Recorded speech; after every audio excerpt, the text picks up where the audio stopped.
गणेशाय नमः। ॐ श्री सरस्वत्यै नमः। ॐ श्री गुरुभ्यो नमः।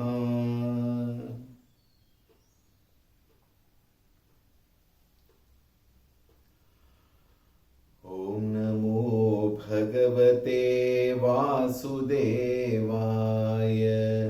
ॐ नमो भगवते वासुदेवाय। ॐ नमो भगवते वासुदेवाय। ॐ नमो भगवते वासुदेवाय। ॐ नमो भगवते वासुदेवाय। ॐ नमो भगवते वासुदेवाय। ॐ नमो भगवते वासुदेवाय। ॐ नमो भगवते वासुदेवाय। ॐ नमो भगवते वासुदेवाय। ॐ नमो भगवते वासुदेवाय।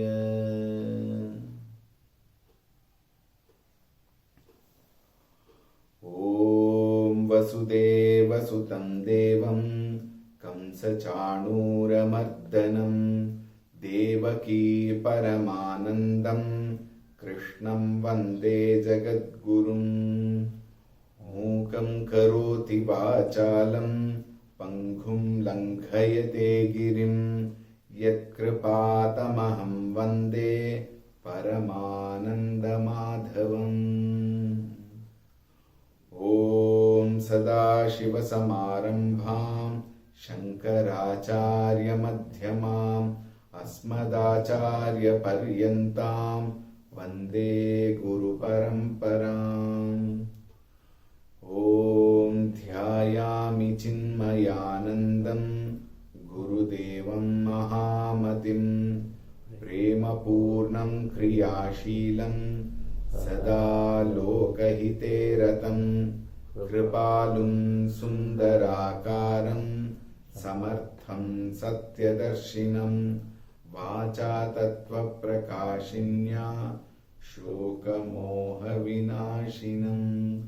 ॐ श्री सद्गुरुभ्यो नमः।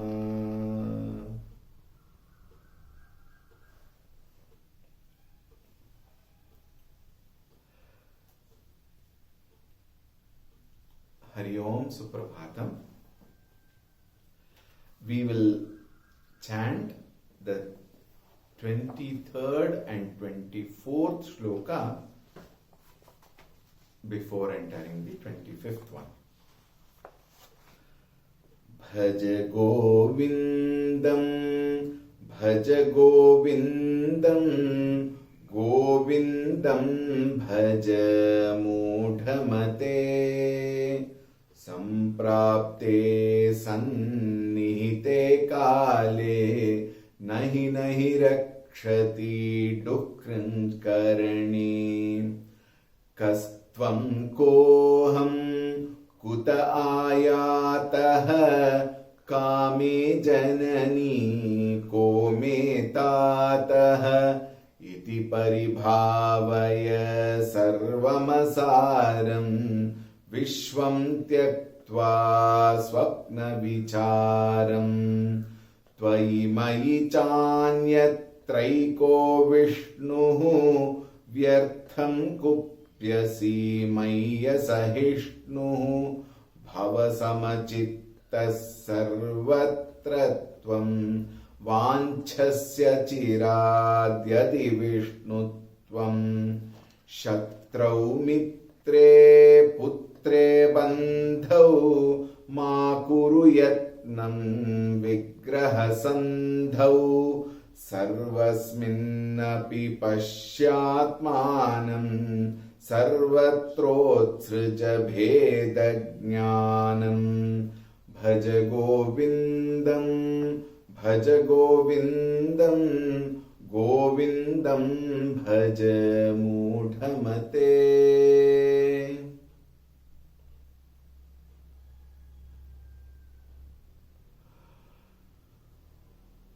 Acharya is guiding us to move away from the plurality and merge into that reality.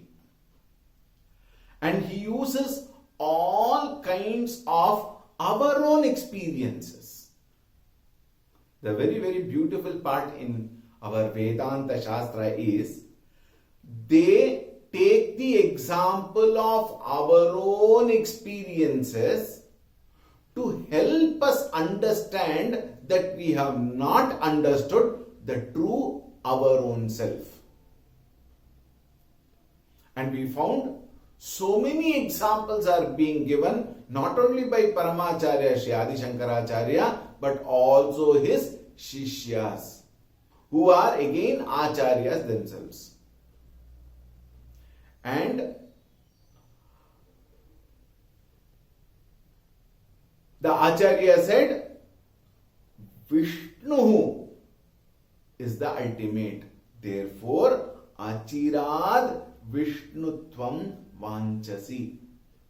Achirad, as soon as possible, get into the, or rather gaining the experience of Vishnutvam, gaining the experience of that inner Atman. In the 25th shloka, which we already read, we will read once more. We have read only once. Shatrau mitre putre bandhau ma kuru yatnam vigraha sandhau sarvasminnapi pashyatmanam sarvatrotsrija bhedajnanam. Vigraha sandhau yatnam ma kuru. Do not get into Vigraha and Sandhau. Vigraha means fighting, separation, and then patching, becoming friend again, or creating new friends, or becoming enemies with the old ones. All these activities are wasteful. He says, Shatrau, enemies, Mitre, friends, Putre, in sons and daughters included, Bandhau, with relations. If you keenly notice, Acharya has indicated all forms of relationships. And what is the call here? Don't waste time in relationships. Why? Because relatives or relations are only relatives. They are not absolute. Very interesting. The word coined to indicate all the kinds of relationships which we have is only to indicate all of them have only a relative reality in this world outside with me, but the absolute reality is the inner self in me. Therefore, Vigraha Sandhau Yatnam Makuru. Don't try to patch up, don't try to move out, don't try to do all those activities. Why? Waste of time. Why waste of time? Because I can use those period for gaining the knowledge of that absolute which alone is permanent, and all of these relationships are impermanent, ephemeral. They come and go. Agama apayinaha anityaha. Agate swagatam gacchantam na nivarayet. So many statements in our Shastra keep reminding us. For what? To turn our attention. Parampuja Gurudev would say, you take a U-turn. And then do what? Sarvasmin api atmanam pashya. In everyone, don't see the externalities of a person, but look at the inner self of a person, which is none other than you yourself. Just as the power which enlivens a bulb, a fan, a fridge, a heater, a gadget, etc., this microphone, all are enlivened by one and only electricity, the energy factor. Similarly, one and only energy factor in the whole universe, in the whole cosmos, is that Parabrahma Swarupa, Atmanam Pashya Sarvasmin Api. Sarvatra Bheda Ajnanam Utsraja. In everything, Bheda, difference, and Ajnanam. In fact, the Ajnanam of the difference. Utsraja. Utsraja meaning what? Let go. Give away. Give up. What? The attitude of Bheda from everything, because in essence there is only one. Therefore, Sarvasminnapi Atmanam Pashya is the call in this shloka. Continuing. Kamam krodham lobham moham tyaktvatmanam pashyati soham atmajnana vihina mudha te pachyante narakanigudha. Kamam krodham lobham moham Tyaktvatmanam pashyati soham atmajnana vihina mudha te pachyante narakanigudha.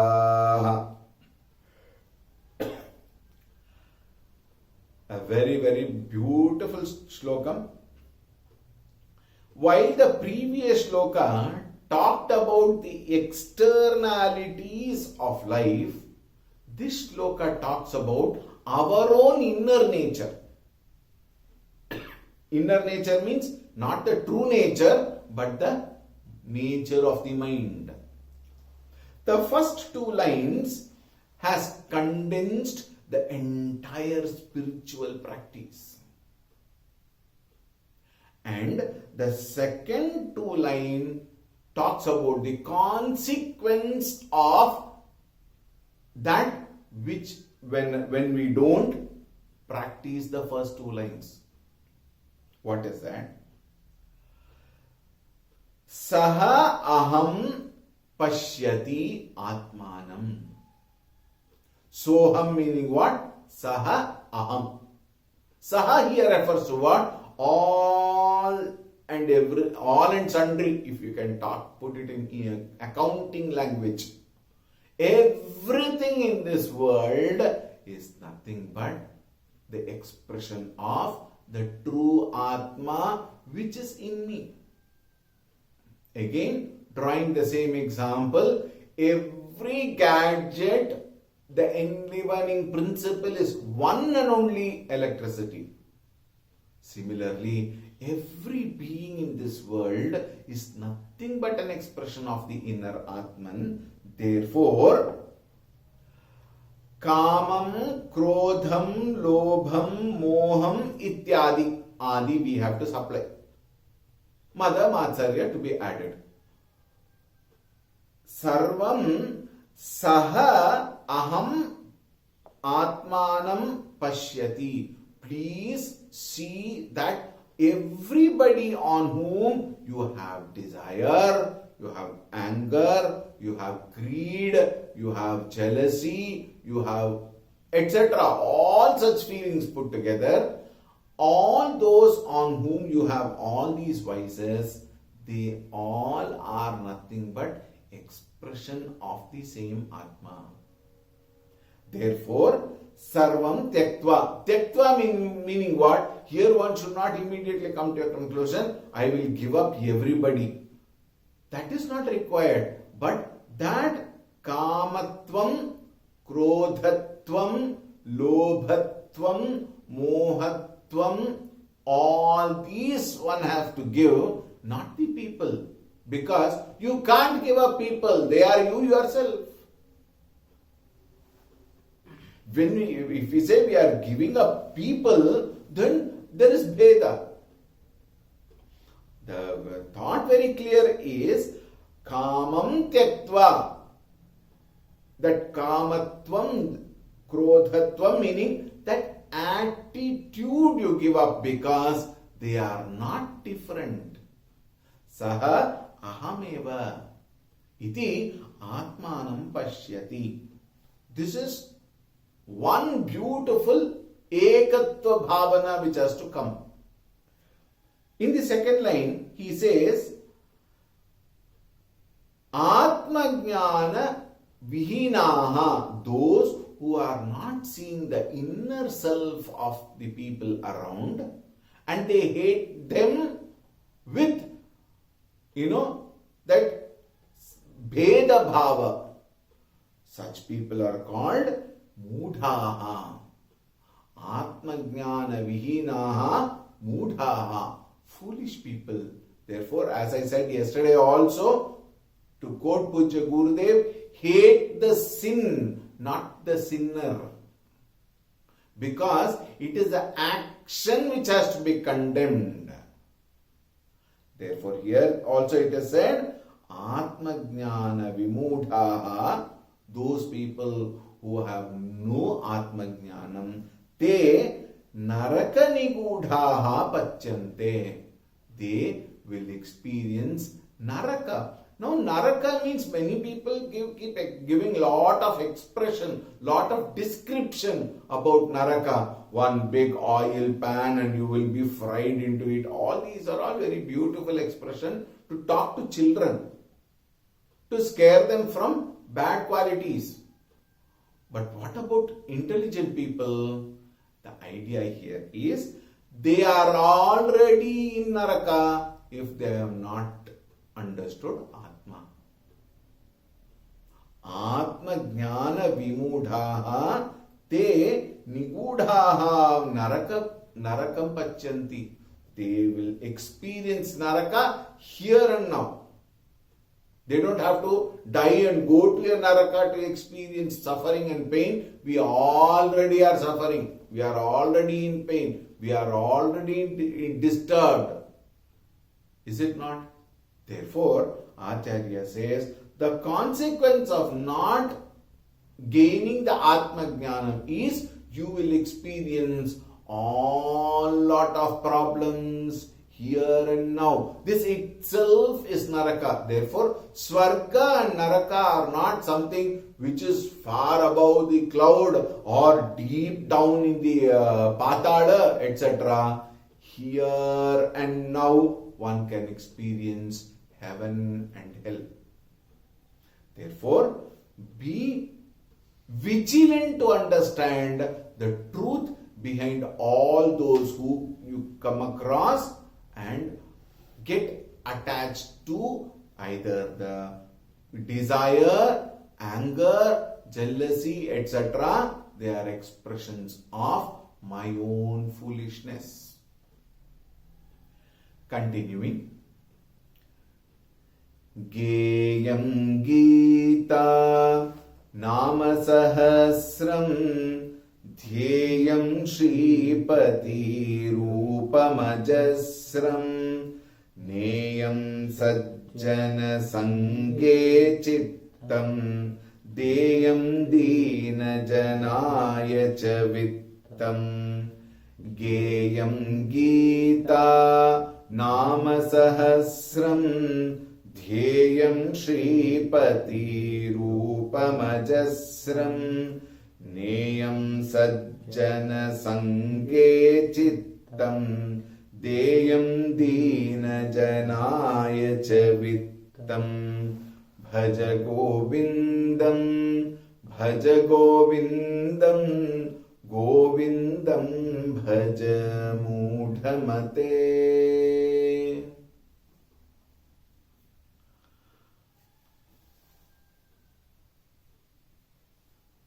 The Acharya here gives 4 very important spiritual practices. These 4 practices are extremely important for every individual to cross this ocean of samsara. What are they? Geyam, chant.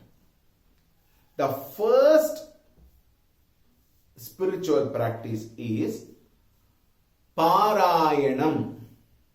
In the first line, the first spiritual practice is Parayanam. And the second pada talks of Upasanam.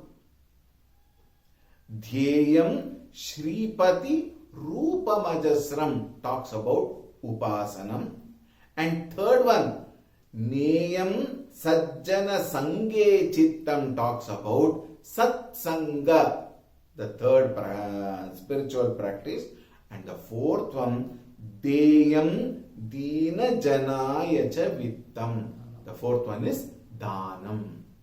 Therefore, the 4 spiritual practices are Parayanam, Upasanam, Satsanga and Dhanam. Beautiful practices which will help us cross over the samsara. While the first one talks about the physical practice, the second one talks about the emotional aspect of the personality. Third one talks about the intellectual personality. And the fourth one is about the people around me. Now we will understand this properly. Gita means Bhagavad Gita. Nama Sahasram, contextually it is Vishnu Sahasranamam. It can be Shiva Sahasranamam if you are Shaivite.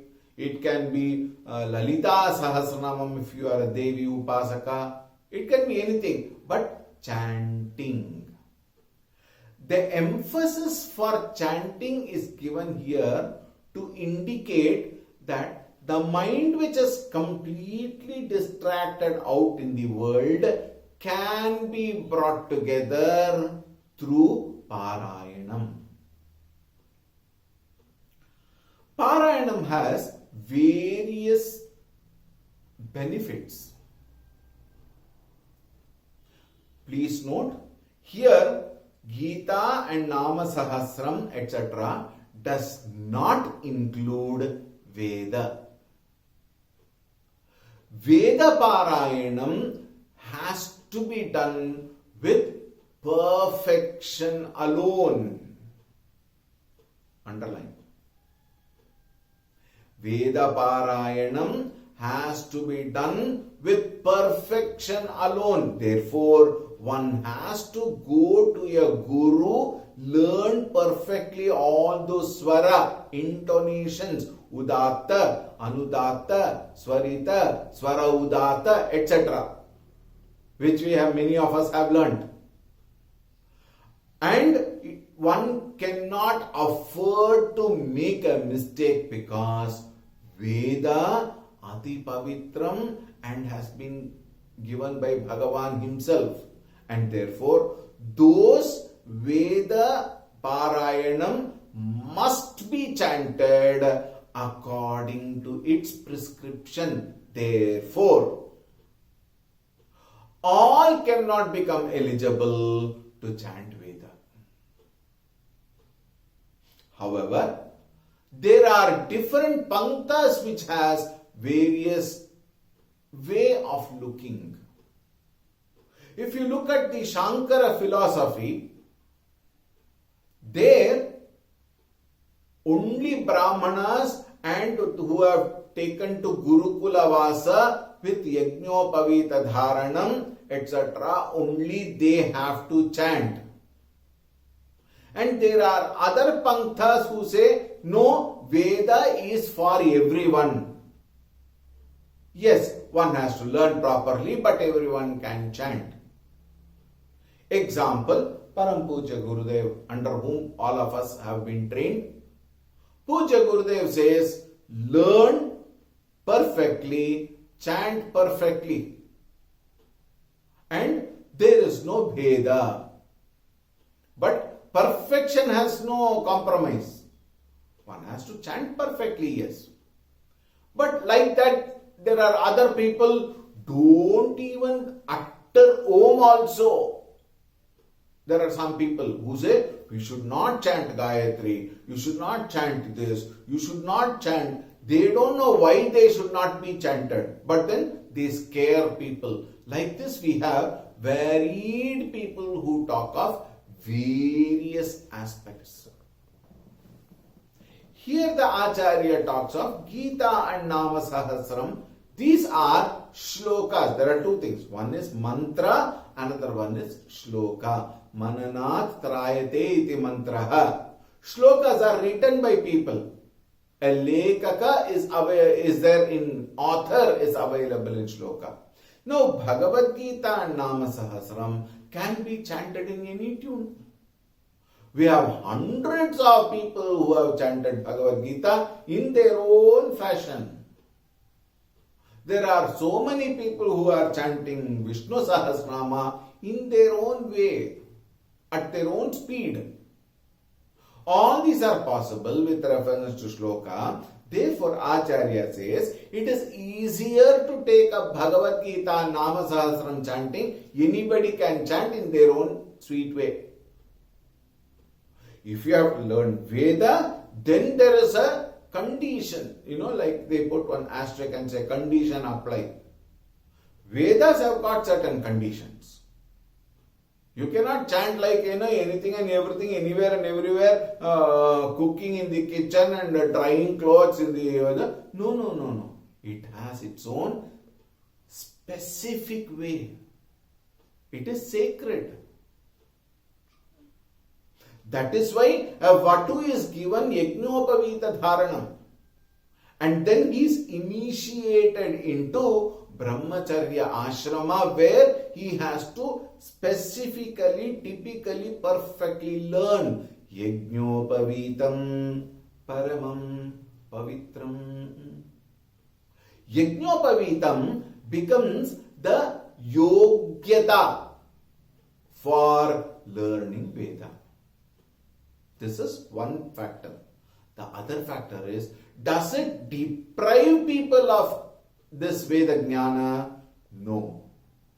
This is where Param Pujya Gurudev comes into picture. He says, everybody is eligible for Veda Jnana, but it has to be learned in that specific manner. Third, there is no reason to fear or get afraid of. Because Bhagavan is not a person to give shapa if you do something wrong. After all, we are human beings and mind will make mistakes. Therefore, Bhagavan is not a sadist. Bhagavan will not punish you.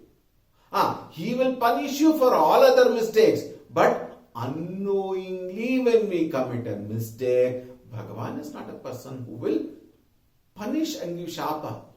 The one who punishes and gives shapa is not Bhagavan. Therefore, let us be very clear on this.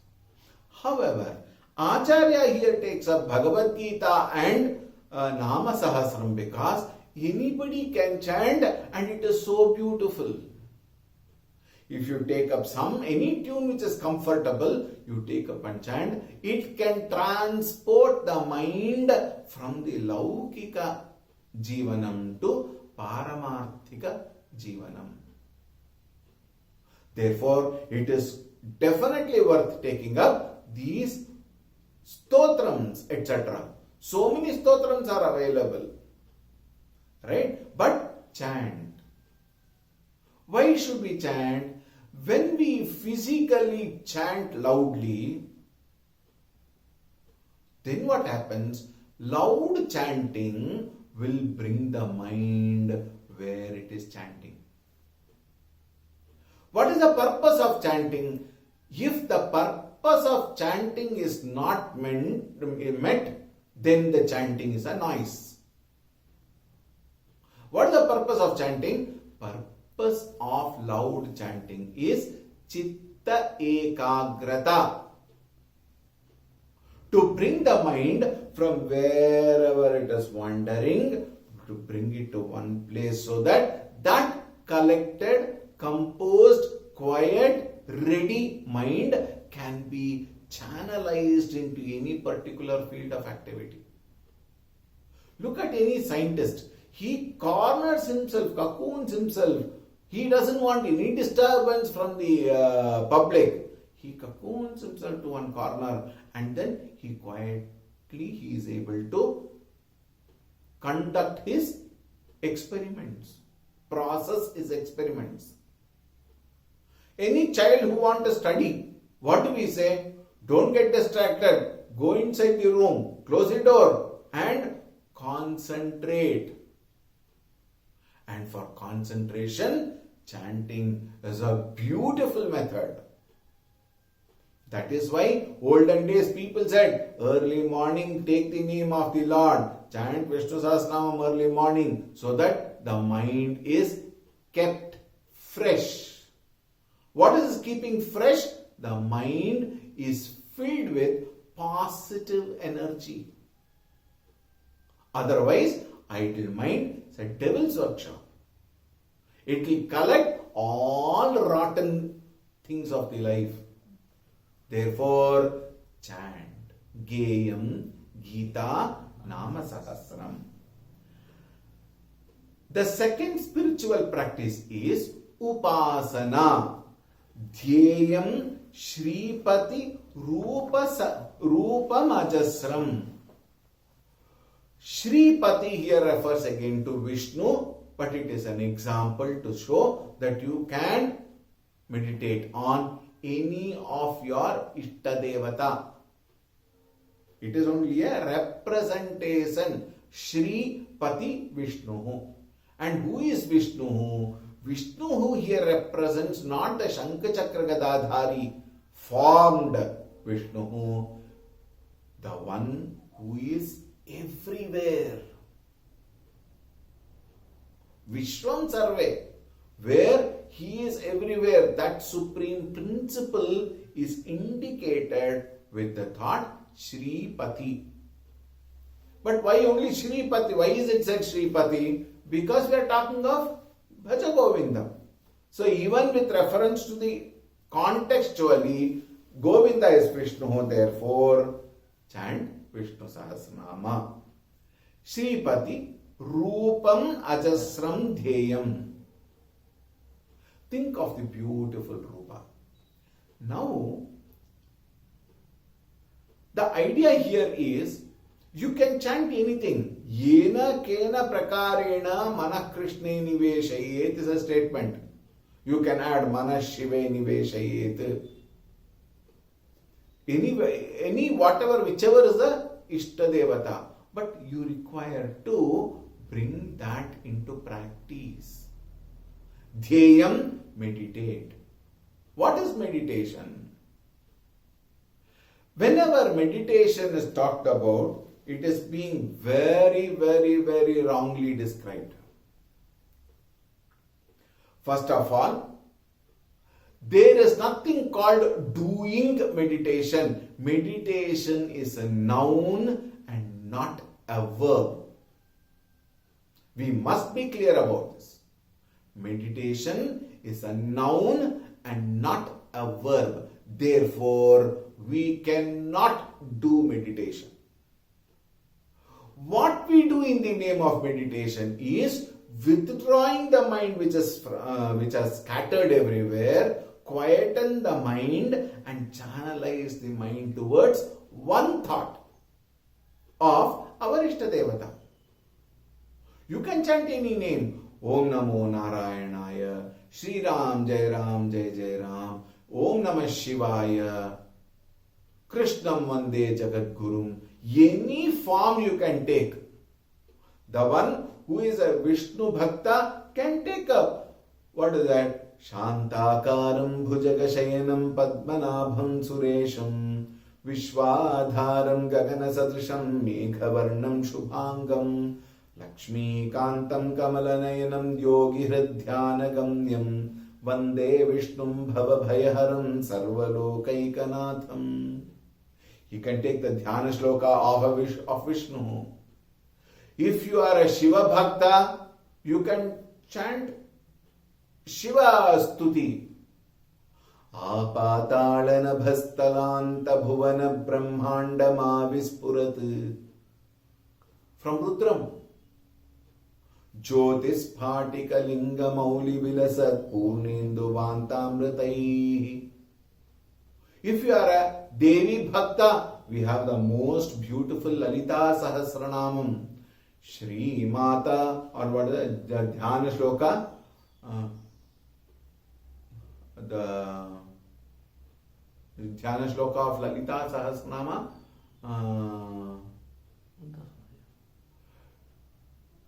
Shri Mata is the Sahasranama. There is a whatever, you can take the Sahasranama itself as a Dhyana Rupam. Shri Mata Shri Maharagni Shri Matsimhasaneshwari Chitagni Kunda Sambhuta Devakarya Samudyata. Any naam. What is the purpose here? The purpose here is to transport the mind towards the Ishtadevata, towards Bhagavan. This is the whole purpose.